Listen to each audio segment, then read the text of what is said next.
27일 경남에서 23명이 확진 판정을 받았습니다.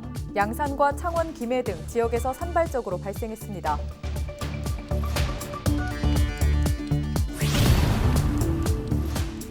부산과 울산, 경남을 하나로 묶는 부울경 메가시티를 두고 경상남도가 도민들과 소통하는 자리 마련했습니다.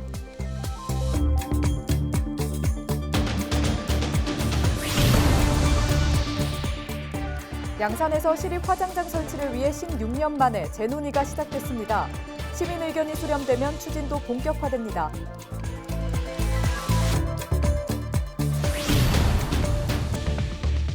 민주노총이 차별 없는 중대재해처벌법 적용을 주장했습니다. 특히 노동자 보호를 위해 5인 미만 사업장에도 법 적용이 필요하다고 지적했습니다.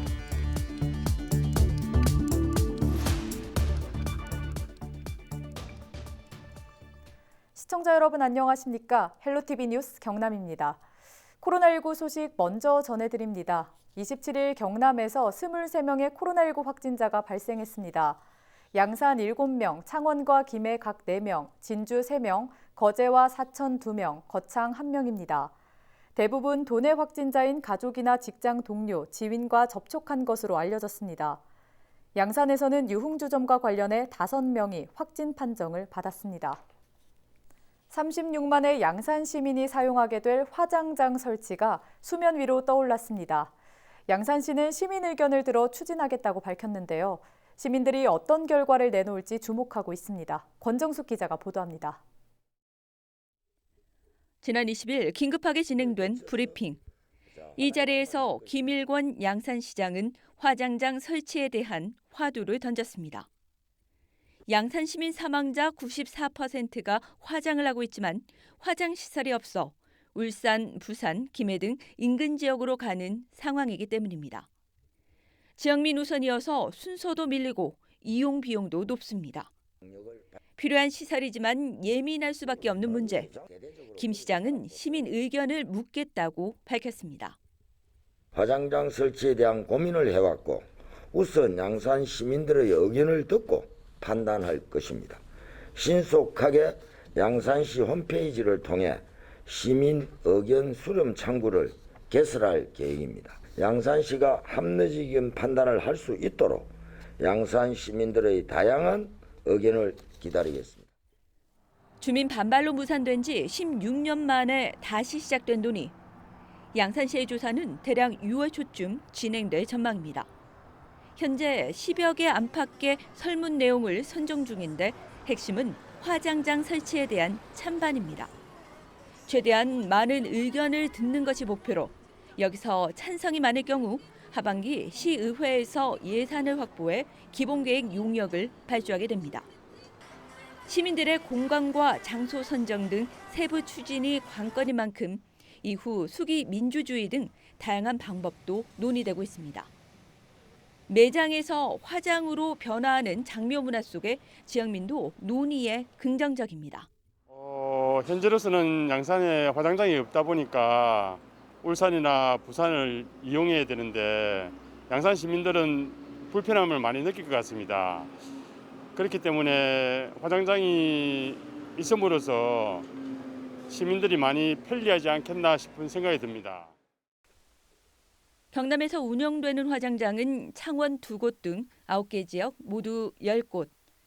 전국이 혐오 시설에 대한 논란을 겪는 가운데 소통과 논의를 시작한 양산에서 어떤 결론이 나올지 주목되고 있습니다. 헬로티비 뉴스 권정숙입니다. 진주시는 남강댐부터 금산교 일원까지 남강 양쪽을 순환하는 자전거길 개설 사업을 진행하고 있습니다. 그 마지막 구간이 남강댐과 희망교 사이 2.8km 구간인데요. 그런데 최근 환경부가 데크 교량 일부를 제외하라는 결정을 내렸습니다. 생태자연도 1등급에 법정 보호족이 서식하고 있기 때문입니다. 양진호 기자입니다. 희망교에서 남강댐으로 이어지는 남강변 자전거도로. 진주시는 강 건너편까지 자전거 도로를 개설해 순환길을 만들 계획이었습니다. 여기서 지역 환경단체가 반대하고 있는 것은 절벽 구간에 설치되는 교량과 데크 1.4km 부분입니다. 해당 구간의 공사가 시작될 경우 생태자연도 1등급 지역의 오염과 서식 중인 법정 보호종의 피해가 불가피하다는 겁니다. 실제 이곳 희망교 인근 남강변에서는 천연기념물로 지정된 붉은 배새매가 발견되기도 했습니다. 반발이 이어지자 결국 낙동강유역환경청의 사업계획 검토가 진행됐고 문제 구간에 대한 사업계획 제외 의견이 진주시에 전달됐습니다. 환경단체가 지적했던 대로 공사 지역이 생태자연도 1등급 구간인데다 법정보호 야생생물 13종의 서식이 확인됐기 때문입니다. 지역 환경단체는 즉각 환영의 뜻을 밝혔습니다. 자전거 도로 개설 사업 구간인 희망교 난강댐 구간은 진주 난강에서 자연 그대로의 생태계가 보존된 유일한 구간입니다. 진주시는 우선 낙동강 유역환경청의 의견을 수용하기로 했습니다. 이에 따라 해당 구간 자전거 도로는 희망교에서 약수암까지 1.4km, 당초 계획에서 절반 길이로 줄어들었습니다. 진주시는 국토관리청과의 협의를 거친 뒤 다음 달부터 공사를 시작할 예정입니다. 하지만 지역 환경단체는 나머지 절반, 희망교에서 약수암까지 구간에 자전거 도로 설치도 재검토해 줄 것을 시에 요구했습니다. 해당 구간에 이미 비포장 도로가 설치돼 있더라도 대규모 공사가 시작될 경우 보호종에 대한 피해가 발생할 수 있다는 겁니다. 여기가 훼손된다면 그 알자리가 없어지기 때문에 산란지가 없어지기 때문에 엄청 소중한 구간이라고 보시면 될 것 같고요. 그다음에 수달이라든지 다른 멸종위기종들도 약수암 밑에까지 저 희망교까지 다 서식하고 있고요. 지역 환경단체의 반발과 낙동강 유역환경청의 결정에 따라 절반으로 줄어든 자전거 도로. 도로가 줄어들며 진주시가 구상 중인 남강 자전거 순환길 조성엔 차질이 불가피해졌습니다. SCS 양진호입니다. 민주노총 경남지역본부가 27일 더불어민주당 경남도당 앞에서 기자회견을 열고 차별 없는 중대재해처벌법 적용을 촉구하고 나섰습니다. 민주노총 경남본부는 최근 사망사고가 증가하고 있다며 지금이라도 중대재해처벌법 시행 시기를 앞당기고 차별 없이 전 사업장의 노동자를 보호하기 위해 법을 5인 미만 사업장에도 적용해야 한다고 말했습니다. 또 50인 미만 사업장에서 적용되지 않도록 정한 산업안전보건법 적용 제외 부분에 전면 개정도 필요하다고 주장했습니다. 이어서 고용노동부의 부실한 현장 점검을 지적하며 노동자와 함께 현장 위험에 대해 조사하고 점검해야 한다고 강조했습니다. 이런 일이 발생하면 처벌을 받을 수 있다라고 하는 사회적 인식이 확산이 된다고 하면 일정 정도 역할을 할 수는 있지만 그와 함께 반드시 현장에서 일하는 노동자가 내가 위험했을 때 작업을 중지할 수 있는 권리가 그와 함께 주어져야 되는 부분이 가장 큰. 지난해 경남에서는 사고성 중대재해로 75명의 노동자가 목숨을 잃은 것으로 조사됐습니다. 특히 사망자 가운데 82%가 50인 미만 사업장에서 숨졌습니다. 중대재해처벌법은 내년 1월부터 시행되지만 5인 미만 사업장은 법 적용 대상에서 제외됐고 50인 미만 사업장은 3년간 유예됩니다. 네, 지난 주말 창원 진해신항에서 안타까운 사고가 있었습니다. 30대 노동자가 지게차에 치여 숨진 건데요. 끊이지 않는 노동자 사망 사고, 언제쯤 이런 소식을 전하지 않게 될까요? 영상 뉴스로 준비했습니다. 함께 보시죠.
부산과 울산, 경남을 하나로 묶는 부울경 메가시티, 요즘 많이 들어보셨죠? 수도권의 인구 과밀화를 막고 지역 균형 발전을 위해서 꼭 필요한 정책이라고 하는데 여러분은 얼마나 체감하고 계십니까? 김경수 경남도지사가 이 부울경 메가시티를 주제로 도민들과 대화하는 자리를 가졌습니다. 김수정 기자입니다.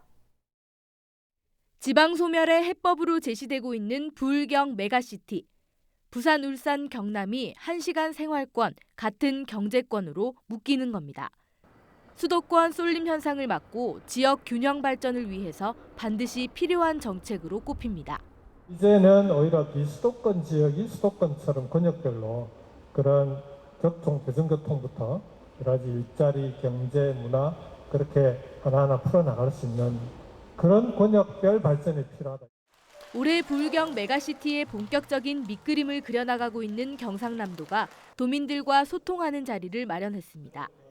도민들이 체감할 수 있는 정책을 만들어 나가겠다는 취지입니다. 가장 먼저 제시된 주제는 청년 정책입니다. 부울경 메가시티를 추진하는 주된 이유 중 하나가 청년 유출을 막는 것이라고 이야기를 하셨는데요. 이에 대한 어떠한 대응 방안이 있는지 한번 궁금해서 여쭤보고 싶습니다. 우리도 이렇게 수도권처럼 하나의 플랫폼을 만들어서 힘을 모으지 않으면 창업 분야도 그런데 다른 분야도 저는 마찬가지라고 보고 그 속에 일자리들이 있고 청년의 일자리들이 존재를 하는데 그래서 부울경 메가시티를 구축해 나가고 분야별로 그렇게 힘을 모아 나가야 지역 균형 발전에 대해서는 우려의 목소리가 나왔습니다. 통합 창원시의 예를 봐도 옛 창원에 비해 마산과 진해가 상대적으로 발전하지 못했다며 서부 경남이 소외되는 게 아니냐는 겁니다. 광역시인 부산에만 집중될 수도 있다는 걱정도 있었습니다. 상대적으로 동부권을 중심으로 해서 어떤 그런 게 진행되는 걸로 우리 진주를 중심으로 한 서부 경남의 주민들은 그렇게 우려스럽게 생각하고 있습니다. 마찬가지로 지금 부산, 울산, 경남의 메가시티가 구축이 되면 부산 쪽으로 경제적인 부분이라든지 그다음에 인재 그런 부분들이 많이 쏠리지 않을까. 김경수 경남도지사는 이 자리에서 메가시티는 부산과 울산, 창원과 진주 4개 거점 도시가 중심이라며 서부 경남 소외는 일축했습니다. 또 통합 창원시와는 다르게 부울경 메가시티는 행정 통합이 아닌 연합이라고 강조했습니다. 지금은 부울경 메가시티 때문에 부산 블랙홀을 얘기할 때가 아니에요. 이 도미노 문제를 도미노를 걱정해야 될 텐데. 그래서 저는 메가시티가 되면 함께 상생해서 발전하는 거다. 그러니까 지역 내에서는 지역 간의 상생 발전이 이루어지는 거고. 부울경 메가시티를 주제로 온라인과 오프라인 100여 명의 도민과 함께 진행된 경남 도민과의 대화. 다음 주 LG 헬로비전 경남방송 가야방송 채널 25번에서 다시 볼 수 있습니다. 헬로티비 뉴스 김수정입니다. 허성무 창원시장이 쌍용자동차 창원공장을 방문해 조기 정상화를 위한 협력회의를 개최했습니다. 27일 간담회에서는 허 시장을 비롯해 정용원 쌍용자동차 법정관리인과 임원진, 노조위원장 등이 참석해 현황을 공유하고 조기 정상화에 대해 논의했습니다. 이 자리에서 허 시장은 창원 지역 경제의 커다란 축인 쌍용자동차의 조기 정상화를 위해 힘을 모으겠다고 약속했습니다. 현재 쌍용자동차는 매출 감소 등의 이유로 지난달부터 기업회생 절차를 밟고 있습니다. 김해시가 아이스퀘어 호텔을 코로나19 안심숙소로 지정하고 운영에 들어갔습니다.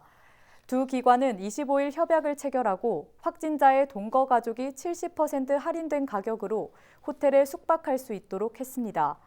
안심숙소는 코로나가 끝나는 상황까지 운영됩니다. 이번 조치는 자가격리 확진자와 분리된 생활 공간을 제공해 가족 등 연쇄 감염을 막기 위해 추진됐습니다. 경남도가 코로나19 장기화로 늘어나고 있는 도시락 판매 업체에 대한 특별 단속을 실시합니다. 점검 내용은 영업신고 여부를 비롯해 원산지 표시와 위생 수준 등입니다. 단속 기간은 이달 31일부터 다음 달 18일까지 약 3주 동안 진행됩니다. 단속에 적발될 경우 위반 내용에 따라 영업 정지나 과태료가 부과될 수 있습니다. 밀양시가 문화체육관광부의 2022년 문화의 달 행사 개최지로 최종 선정됐습니다. 문화의 달은 문화기본법에 따라 지정된 법정 기념의 달로 10월 셋째 주 토요일을 문화의 날로 정해 다양한 행사가 열리고 있습니다. 밀양시는 전남 진도, 강원 정선과 함께 Always, Amazing, 아리랑이란 주제로 문화의 달 행사 계획을 제안하면서 높은 평가를 받은 것으로 알려졌습니다. 특히 내년은 아리랑이 유네스코 인류 무형유산에 등재된 10주년으로 3대 아리랑을 보유한 지자체인 밀양과 진도, 정선은 공동협의체를 구성해 아리랑의 세계화를 준비 중입니다. 고성군의회 군의원 모두가 부동산 투기 조사에 동의했습니다. 고성군의회는 박용삼 군의회 의장 등 의원 11명 전원이 부동산 투기 조사에 필요한 개인정보 동의서를 작성해 고성군에 제출했다고 밝혔습니다. 부동산 투기 조사 대상은 군의원뿐 아니라 배우자와 직계 좀비소까지입니다. 고성군의회는 투명하고 공정한 사회 조성에 군의회가 앞장서겠다라는 뜻을 전했습니다. 지난 26일 전국 상인연합회 정동식 신임 회장의 취임식이 대전에서 열렸습니다. 정 회장은 취임사를 통해 70만 전통시장 상인들을 대변해 전통시장 활성화를 위한 기반 조성에 앞장서고 청년 상인 유입과 상인 역량 강화에 힘쓰겠다고 말했습니다. 또 전국 상인연합회 간 건립과 함께 지자체로 이관되면서 예산이 대폭 축소된 전통시장 시설 현대화 사업에 대한 정부 지원책 마련 등을 주요 추진 과제로 꼽았습니다. 막중한 책임감을 느낍니다. 저희들이 벌써 16년이 특별법이 개정된 지가 16년이 경과되었습니다만 아직까지 정부의 많은 지원은 있었으나 기반 조성이 되질 않고 있습니다. 그래서 이러한 기반 조성을 하기 위해서는 우리 17개 지회장님들과 힘을 모아서 함께 나아가야 한다고 생각을 하고, 정동식 신임 회장은 경주중앙시장 전문 경영인을 거쳐 경북 상인연합회 회장직을 역임했고 지난 3월 25일 전국 상인연합회 회장에 당선됐습니다. 따오기 학교로 선포된 창녕 유어초등학교에 따오기 조형물이 설치됐습니다. 창녕군은 26일 따오기 보전과 보호 노력에 대한 교육을 위해 유어초등학교에 따오기 조형물을 기증했습니다. 그동안 따오기 복원을 위해 함께 노력해온 유어초등학교는 지난해 따오기 학교로 명명돼 생태환경 습지 교육이 이루어지고 있습니다. 6월부터 김해에서는 책상과 침대 등의 대형 폐기물을 비대면으로 버릴 수 있게 됐습니다. 이용 방법은 다운받은 휴대전화 앱에 수거 물품을 촬영해 올린 뒤 배출 장소를 정하고 수수료를 결제하는 방식입니다. 앱에서는 신청과 수수료 결제, 수거 상황까지 확인할 수 있습니다. 그동안 대형 폐기물은 수거업체에 연락한 뒤 직접 만나는 등의 복잡한 절차를 거쳐야 했습니다. 경남도가 제3기 사회혁신활동가 대학에 참여할 교육생을 모집합니다. 모집 대상은 사회혁신으로 지역 문제를 해결하고 싶은 도민 150명입니다. 신청은 경남 사회혁신가 네트워크 홈페이지에서 접수하면 되고 자세한 내용은 경상남도 누리집을 참고하면 됩니다. 최종 교육생은 다음 달 14일 확정되며 교육은 다음 달부터 4개월간 창원과 진주 등 4개 지역에서 실시할 예정입니다.